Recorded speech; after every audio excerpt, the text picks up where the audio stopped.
नमस्कार विद्यार्थी मित्रांनो. खरोडे सर करिअर अकॅडमी या ऑनलाईनच्या प्लॅटफॉर्म मधून आपण वेगवेगळ्या जाहिरातीचे विश्लेषण करत आहोत. वेगवेगळ्या जिल्ह्यातील जाहिरात आणि त्याच्या जातीनुसार असलेलं आरक्षण याचे विश्लेषण आपण या व्हिडिओ सिरीज मध्ये करत आहेत. आतापर्यंत आपण वेगवेगळे जिल्हे पाहिले. आज आपण वर्धा जिल्हा. आजच्या व्हिडिओमध्ये आपण वर्धा या जिल्ह्याविषयी माहिती घेणार आहेत. वर्धा जिल्ह्यामध्ये टोटल जागा आहेत 134 जागा या वर्धा जिल्ह्यामध्ये आपल्याला पोलीस भरतीमध्ये पाहायला मिळतात. आता याचे विश्लेषण कसं करायचे, 134 जागाचे विभाजन कसे झालेले आहे, कास्टनुसार, आरक्षणानुसार वेगवेगळ्या पद्धतीनं याचं विभाजन कसं झालंय. तर सर्वात प्रथम खुला म्हणजे अराखीव. अराखीवसाठी या ठिकाणी आलेले आहेत 55 पदे. अराखीवसाठी आहे तिथे 55 पदे. आता या 55 पदांमध्ये सर्वसाधारण किती आहे? सर्वसाधारण आहे 15.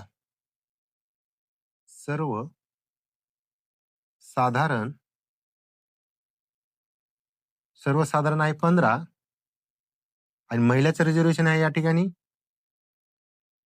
महिला 17 जागेसाठी. पहा इकडे लक्ष द्या मित्रांनो. वर्धा जिल्ह्यामध्ये 134 जागापैकी अराखीवला जागा आलेल्या आहेत 55 आणि 55 मध्ये सर्वसाधारण म्हणजे पुरुष आणि महिला या दोघांसाठी जागा आलेल्या आहेत 15. सर्वसाधारण मध्ये महिला सुद्धा जाऊ शकतात आणि त्यानंतर स्पेशल महिलासाठी आहेत या ठिकाणी 17 जागा. आता अराखीव झाल्यानंतर प्रत्येक कॅटेगरीचं आपण या ठिकाणी विश्लेषण करणार आहेत. सुरुवातीला अनुसूचित जातीचं विश्लेषण करू आपण. अनुसूचित जातीच्या टोटल जागा आहेत 17 जागा आहेत वर्धामध्ये अनुसूचित जातीला. त्यामध्ये सर्वसाधारणला आहेत 4. सर्वसाधारणला आहेत 4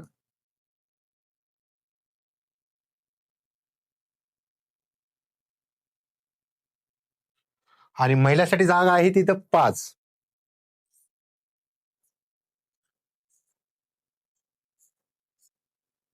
बघा, वर्धामध्ये अनुसूचित जाती या कास्टसाठी एकूण 17 जागा आहेत. त्या 17 जागापैकी सर्वसाधारण 4 जागा आहेत आणि महिलासाठी 5 जागा आहेत. आता पुढचा जर जातीचा प्रवर्ग पाहिला तर तो आहे अनुसूचित जमाती. अनुसूचित जमातीला टोटल जागा आहेत 9. 9 पैकी सर्वसाधारण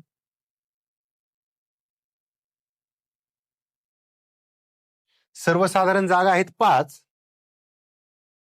आणि महिलेची जागा आहेत 3. महिला जागा आहेत 3 या ठिकाणी. अनुसूचित जमातीला एकूण 9 जागा आहेत. 9 पैकी सर्वसाधारण 5 जागा आहेत, महिलासाठी 3 जागा आहेत आणि या ठिकाणी जी एक जागा उरलेली आहे ती समांतर आरक्षण मध्ये माजी सैनिकाला आरक्षण सुटलेलं आहे. ते समांतर आरक्षण माजी सैनिक, एक्स सर्व्हिसमॅन, एक्स आर्मी यांना ती वॅकन्सी सुटली आहे. एक्स सर्व्हिसमॅनला माजी सैनिकांना ती जागा सुटलेली आहे. एक जागा इथली अनुसूचित जमातीची. त्यानंतर आपण पाहू व्हीजीए त्याला 0 जागा आहेत. या ठिकाणी वर्ध्यामध्ये 134 जागापैकी व्हीजीएला म्हणजे कॅटेगरीला एक सुद्धा जागा या ठिकाणी आपल्याला पाहायला मिळत नाही. त्यानंतर जातीचा जर दुसरा प्रवर्ग पाहिला भजब म्हणजे एनटीबी साठी या ठिकाणी 2 जागा आहेत. त्यापैकी सर्वसाधारणला 1 जागा आहे आणि महिलासाठी 1 जागा आहे. 1+1 असं याचं विभाजन म्हणता येईल आपल्याला 2 जागेचं. एनटीबीच्या सर्वसाधारणला 1 जागा आणि महिलासाठी सुद्धा 1 जागा. त्यानंतर आपण जातीचा पुढचा प्रवर्ग पाहणार आहेत भजक म्हणजे एनटीसीलाही सुद्धा या ठिकाणी 0 जागा आपल्याला वर्ध्यामध्ये पाहायला मिळतात. त्यानंतर भजड याही जातीसाठी वर्ध्यामध्ये 134 पैकी एक सुद्धा जागा उपलब्ध नाही. 0 जागा या ठिकाणी वर्धा जिल्ह्यात एनटीड या कॅटेगरीला आहेत. त्यानंतर विमाप या प्रवर्गासाठी सुद्धा या ठिकाणी जागा नाहीत. 0 जागा या ठिकाणी आहेत.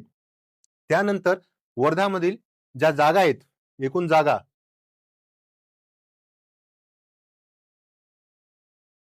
तो म्हणजे पुढचा प्रवर्ग म्हणजे ओबीसी साठी इथं एकूण जागा आहेत 25 जागा आहेत. 25 पैकी ओबीसीच्या सर्वसाधारण आहेत 7.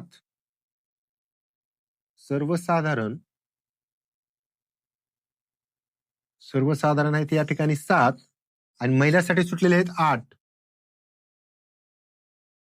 महिलांसाठी या ठिकाणी 8 जागा आहेत. लक्ष द्यायचे इमाव इतर मागास वर्गीय म्हणजे ओबीसी 25 जागापैकी सर्वसाधारणला 7 जागा आहेत आणि महिला या आरक्षणासाठी त्या ठिकाणी 8 जागा आपल्याला पाहायला भेटतात. त्यानंतर पुढच्या जातीचा जो प्रवर्ग आहे तो आहे एससीबीसी. एससीबीसी ला वर्धा जिल्ह्यामध्ये टोटल 13 जागा आहेत. टोटल 13 जागा आहेत. 13 जागापैकी 3 जागा हा सर्वसाधारणला आहेत. सर्वसाधारण 3 पैकी आणि त्यानंतर 4 जागा या महिलासाठी आहेत. 4 जागा हा महिलासाठी आहेत. महिला बघा एसीबीसीच्या 13 जागेचे विभाजन कसं आहे वर्ध्यामध्ये 3 जागा सर्वसाधारणसाठी. या ठिकाणी कोण जाणार? या ठिकाणी मेरिटनुसार टॉपचे 3 जण एसीबीसी कास्टचे. मग तो लेडीज पण असू शकते किंवा जेंट्स पण असू शकतो. ह्या 3 जागा सर्वसाधारणसाठी आणि 4 जागा महिला रिझर्वेशनसाठी एसीबीसीच्या आहेत वर्धा जिल्ह्यामध्ये. त्यानंतर ईडब्ल्यूएस ला सुद्धा 13 जागा वर्धा जिल्ह्यामध्ये आहेत. एकूण 13 जागा आहेत. त्याचं विभाजन कसं आहे? सर्वसाधारणसाठी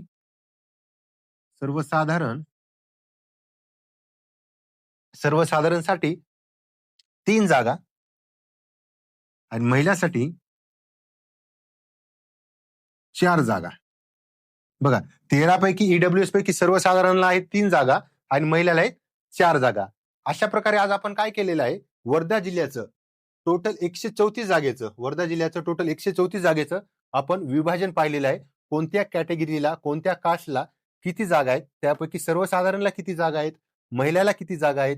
अशा पद्धतीने आपण आज वर्धा जिल्ह्याचं विश्लेषण या ठिकाणी पाहिले आहे. असेच वेगवेगळ्या जिल्ह्याचे जातीनुसार जर तुम्हाला विश्लेषण पाहायचं असेल तर आमच्या चॅनलला नक्कीच जॉईन करा. आमचं चॅनल आपल्या मित्रांपर्यंत पोहोचवा. आपला फायदा करा आणि आपल्या मित्राचा सुद्धा फायदा करा. जय हिंद.